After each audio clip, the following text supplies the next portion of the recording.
ప్రారంభమైంది. అదేంటంటే beggar free nation కావాలి. నిజమైనటువంటి అర్హులు గాదు. ఇక్కడ చాలామంది జరుగుతున్నది చిన్న పిల్లలు వ్యభిచార గృహాలకి అమ్ముడుపోవడం లాంటిది ఒక ఎత్తైతే, అడుక్కు తినేటటువంటి పరిస్థితులకి తీసుకురావడం. వాళ్ళ కాళ్ళు ఇరిచేసి, చేతులు ఇరిచేసి, చెవుల్లో సీసాలు పోసి, కళ్ళు పాడు చేసి, వాళ్ళని అడుక్కునే వాళ్ళుగా చేస్తున్నది అతి పెద్దదైనటువంటి మాఫియా. ఈ మాఫియా ఎందుకు అలాగ చేస్తోంది, ఎలా చేయగలుగుతోందంటే డబ్బులు సంపాదించడం సులభమైంది, బెగ్గర్స్‌కి డబ్బులేస్తున్నాం గాబట్టి అంటూ ఒక కీలకమైనటువంటి ప్రకటన చేస్తూ ఇప్పుడు దేశవ్యాప్తంగా ఇదొకటి సర్క్యులేట్ అవుతోంది, వైరల్ అవుతుంది.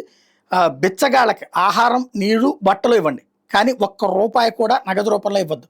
బెంగుళూరు, ముంబై, పూణె, హైదరాబాద్‌లో ఎలాంటి బిచ్చగాడికైనా క్యాష్ ఇవ్వకుండా భిన్నమైన ఉద్యమం చెయ్యండి.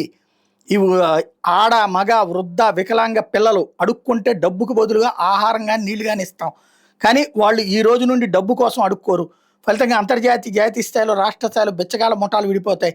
మరియు పిల్లలాపహరణ దాని అంతటా అదే ఆగిపోతుంది. ఇప్పుడు డబ్బులు వస్తున్నాయి కాబట్టే వాళ్ళు ఈ తప్పుడు పనులన్నీ చేస్తున్నారు. దయచేసి బిచ్చగాడికి ఒక్క రూపాయి కూడా ఇవ్వకండి. మీకు అనిపిస్తే కారులో బిస్కెట్ లాంటివి పెట్టుకోండి. కానీ నగదు మాత్రం చెల్లించొద్దు అన్నటువంటి ప్రచారం ప్రారంభించారు.